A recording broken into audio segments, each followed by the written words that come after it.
আল্লাহর নবী বলেন, ওগো সাহাবারাও, ওই জানোয়ারটার সাথে দেখা হয়েছিল, তাকে চিনতে পেরেছো? বলে নাও। বলে ওই জানোয়ারটার নাম হচ্ছে দাব্বাতুল আরদ। বলে হ্যাঁ, ওই জানোয়ারটা গোটা পৃথিবী ভ্রমণ করবে। ওই মারওয়া পাহাড় সেদিন চৌচির হয়ে যাবে, ফেটে যাবে। ওই পাহাড় থেকে বাপজি কিয়ামতের আগে বেরিয়ে আসবে। ওই জানোয়ারটার হাতে দুই রকমের দুটো জিনিস থাকবে। ওই জানোয়ারটার ডান হাতে থাকবে হযরতে মুসা নবী পয়গম্বর আলাইহিস সালামের আশা মুবারক লাঠিকা নাও। ওই জানোয়ারটার পা কানা নয় বাবা, তার বাম হাতে থাকবে হযরতে ইউনুস নাই, হযরতে সুলাইমান নবী আলাইহিস সালামের আংটিকা নাও। ওই জানোয়ারটা প্রতিটা মানুষের কাছে গিয়ে বলবে, কানু বিআয়াতিনা লা ইউকিনুন। এই বান্দা, তোমাদের কাছে কি জাহান্নামের কথা কোনো আলেম ওলামা শোনায় নাই? তোমাদের কাছে কি কোনো মানুষ জাহান্নামের কথা, কি ভয়ের কথা শোনায় নাও? তোমাদের কাছে কি নবী রাসূল আসে নাই? এই কথা বাপজি বলবে। বলার পর যার কপালে বাপজি দাগ টেনে দিবে, ওই ব্যক্তি চিরতরের মতো বাপজি জান্নাতে চলে যাবে। আর বাম হাত দিয়ে সুলাইমান নবীর আংটিখানা যেন কপালে মেরে দিবে বাবা ইষ্টে, ওই ব্যক্তি চিরতরের মতো জাহান্নামে চলে যাবে। সাহাবারা বলেন, হুজুর বুঝতে পারলাম। বলে এখন যদি যাও তাহলে জানোয়ারটা কার দেখতে পাবা না। বলে এই শোনো, তোমরা ওই মানুষটাকে চিনতে পেরেছো কে? বলে না তো।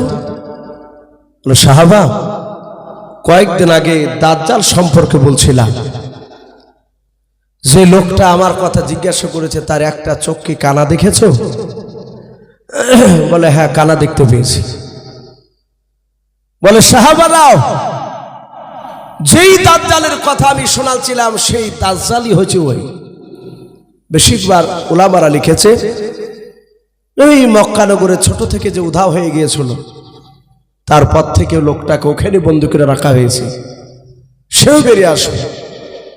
বাপজি এখন দাজ্জালের বাপজি অনেক মামাতে খালাতে ভাই বাপজি বেরিয়ে গিয়েছে। তাই আমি আপনাদের সকলকে বলবো, বাপ আল্লাহ আমাদের সকলকে যেন দাজ্জালের ফিতনা থেকে যেন হেফাজত করুন। বলুন আল্লাহুম্মা আমিন, আল্লাহুম্মা আমিন। ভাই যাই হোক, প্রতিটা বাপজি ভাইকে আমার বলার উদ্দেশ্য এই যে বাপজি আমরা 5 ওয়াক্ত নামাজ পড়বো। বলুন ইনশাআল্লাহ। ভাই নামাজ ছাড়া গতি নাই। আজকে জালসা বাপজি দিয়েছে, যুবক ছেলেরা মেন উদ্দেশ্য হচ্ছে বাপজি গ্রাম থেকে কার আব্বা, কার মা, কার দাদা দাদি, নানা নানি অনেকে চলে গিয়েছে আমাদের। তারা অন্ধকার কবরে বাপজি চাতক পাখি না চেয়ে আছে। আমরা জানি না তারা কবরে কোন অবস্থায় শুয়ে আছে। কবরবাসীরা বাপজি তারা চেয়ে থাকে যে একটু আমার জন্য হয়তো দোয়া করবে। অনেক মানুষ তো বাপজি ডাইরেক্ট কবর জিয়ারত করা নিষেধ বলছে, যে যাওয়া যাবে না। এটা ভুল কথা ভাই। হ্যাঁ ডাকে 10:30 বাজতে ছিল, তখনই তো বললাম ভাই নিয়ে আসেন। 10:30 বাজছে, আমারও 2 ঘন্টার অনেক পার হয়ে গেছে ভাই। আর একটু কথা বলতে অসুবিধা হচ্ছে, অনেকে বুঝতে পারছে, বারবার সমস্যা চলে এসছে বলা। তো ভাই যাই হোক, আমি বলছিলাম যে আপনার মৃত্যু ব্যক্তির কবরে রাসূল বলেছেন মাঝে মাঝে কবরে যাও। নবীজি প্রথমে কবর জিয়ারত করা নিষেধ বলেছেন, তারপরে নবী আবার অনুমতি দিয়েছে। কবরে গেলে মওতের কথা স্মরণ হয়। বলুন আলহামদুলিল্লাহ। কিন্তু এখন বাপজি উল্টো হয়েছে। এখন মাটি দিতে গেলে যত দুনিয়ার গেল্লা ওই কবর গায়ে হয়েছে। দেখেন, আমরা দেখেছি দাঁড়িয়ে থাকলে কিছু মানুষ গেল্লা করার লেগে, কথা বলার লেগে সুর করে মৌলবীদের কাছে আসে। একা দাঁড়িয়ে থাকবেন আর 5 জনা যাবে, গেলি উঠবন্তি কথা আলোচনা শুরু হয়ে যাবে। বাপজি এগুলো আপনি আমি লোককে জায়গা দিই বলে মানুষরা কথা বলার সুযোগ পায়। মানুষ আসবে, সরিয়ে আসবে, আর আপনি আরেকটু দূরে সরিয়ে যাবেন, যে বলবেন ভাই একটু দোয়া দরুদ পড়ুন। ওর কথাতে কান না দিলে দেখবেন এখানে গেল্লার আসবে না। আমরা কবরের চিন্তা করি নাই। আল্লাহ রাসূল বলেছেন কবরের কাছে মাঝে মাঝে যাও, কবর দেখলে তোমার মউত স্মরণ আসবে। ওই কবরে সব বেটা বাপজি শুয়ে আছে, খুবই খতরনাক ভয়ঙ্কর কবর। তাই প্রতিটা বাপজি ভাইকে বলবো, ভাই আমরা 5 ওয়াক্ত নামাজ পড়বো, বলুন ইনশাআল্লাহ। নামাজ আল্লাহ রাসূল এত গুরুত্ব দিয়েছে। মোবাইল পড়ে গেছে, যাক ভাই, একটা মোবাইল আর একটা চাবি পড়ে গিয়েছে। যাদের হয়তো হারিয়ে গিয়েছে ভাই, পড়ে গিয়েছে, তারা হয়তো একটু অনেক চিন্তিত অবস্থায় আছে, স্টেজের উপর আছে। সঠিক প্রমাণ দিয়ে আপনারা সভাপতির কাছ থেকে এই মোবাইল একটা আর একটা চাবি নিয়ে যাবেন। কোনো বাপজি কোনো ভাইয়ের যদি পড়ে যায়, আপনারা এখানে এসে সঠিক প্রমাণ দিয়ে নিয়ে যাবেন। পাওয়া গিয়েছে একটা মোবাইল আর একটা চাবি।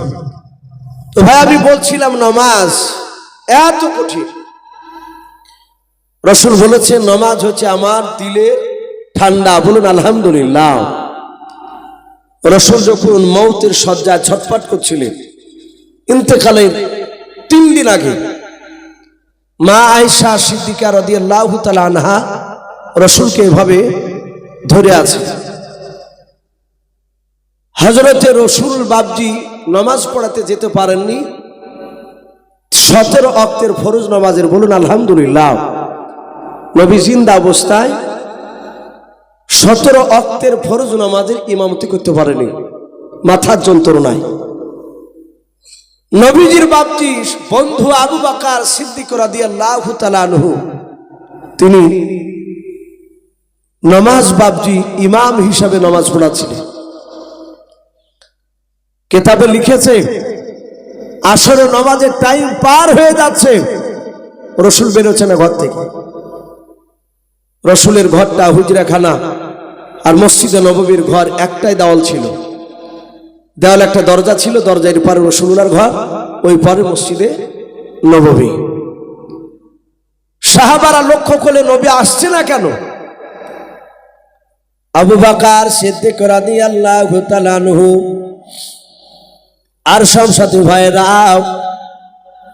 আল্লাহর নবীজির দরজায় সালাম দিলেন। নবীজির বাপজি দরজা থেকে উত্তর মেরে আসলো। আল্লাহর নবী বলেন আয়েশা, এখনই তুমি পর্দার আড়ালে চলে যাও, আমার কাছে সাহাবারা আছে, কথা বলবে। মা আয়েশা সিদ্দিকা রাদিয়াল্লাহু তাআলা আনহা তিনি আড়ালে চলে গেলেন।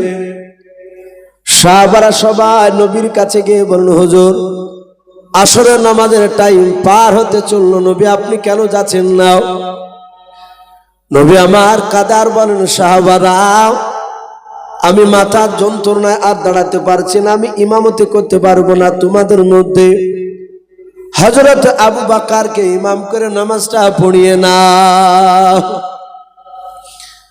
আবু বকর হাওমা করে কাঁদছেন, বুঝতে পেরেছেন আর মৃত্যুর আগ পর্যন্ত নবীকে আমরা ইমাম হিসাবে আর নামাজ পড়তে পাবো না। আল্লাহর নবী জনাবি মুহাম্মদ রাসূলুল্লাহ সাল্লাল্লাহু তাআলা আলাইহি ওয়াসাল্লাম তার জামাই উসমান গনি রাদিয়াল্লাহু তাআলা আনহু, আলী রাদিয়াল্লাহু তাআলা আনহু আস্তে করে বললেন, হুজুর আবু বকরকে ইমামতি করতে দিন না, আবু বকরের দিলটা নরম, উনি নামাজে দাঁড়াতে গিয়ে ইমামতি করতে গিয়ে হয়তো বেহুশ হয়ে পড়ে যাবে, আপনি আমাদের বন্ধু ওমর ফারুক রাদিয়াল্লাহু তাআলা আনহুকে দেন। আল্লাহর নবী জনাবে মুহাম্মদ রাসূলুল্লাহ সাল্লাল্লাহু তাআলা আলাইহি ওয়াসাল্লাম নবী বলেন, সাহাবারা আমি আবু বকরকে ছাড়া কাউকে আমি দেব না, আবু বকর ইমামতি করবে। সবাই নবীর কথা শুনে বাপজি নামাজে চলে আসলেন। আবু বকর সিদ্দিক রাদিয়াল্লাহু তাআলা আনহু তিনি ইমাম হিসাবে বাপজি দাঁড়িয়ে গিয়েছেন। আসরের নামাজের তিনি ইমামতি করতে লাগলেন। আবু বকর আল্লাহু আকবার বলে বাপজি তাহরিমা বাদের নিয়াত করলেন। আমার আয়েশা নবীজিকে বাপজি ধরে আছেন, আল্লাহর নবী বলেন, আয়েশা কে নামাজ পড়াই রে আয়েশা? আয়েশা ডাক দিয়ে বলেন, ইয়া রাসূলুল্লাহ, ইয়া হাবিবাল্লাহ, মসজিদে নববীতে ইমামতি করেছেন আমার আব্বাজান আবু বকর। নবী বলেন, আয়েশা একটু আস্তে করে দরজাটা খুলে দাও। দরজা খানা বাবজি খুলে দিলেন। আল্লাহ রাসূল বলেন, ওরে আয়েশা শুনে নাও, আমি সোজা হয়ে দাঁড়াতে পারি না রে আয়েশা, আমাকে পাঁজা মেরে একটু উঁচু করে তুলে ধরাও। আয়েশা বলেন, নবীজিকে পাঁজা মেরে ধরে একটু তুলে ধরলাও। নবী কাঁদছিলেন, চোখ দিয়ে নবীজির পানি ঝরছিল। যাহাতে নবীজিকে তুলে ধরলাম আর দেখলাম নবীজি কান্না করতে করতে তিনি হাসতে লাগলেন। আল্লাহর নবীজির অর্ধাঙ্গিনী বিবি আয়েশা সিদ্দিকা রাদিয়াল্লাহু তাআলা আনহা ডাক নিয়ে বলেন, ওগো আল্লাহর নবী, যে আপনি কাঁদতে কাঁদতে কেন হাসতেছেন বলেন? ওগো নবী, এই সময় কেন আপনি হাসতেছেন শুনে একটু বলেন।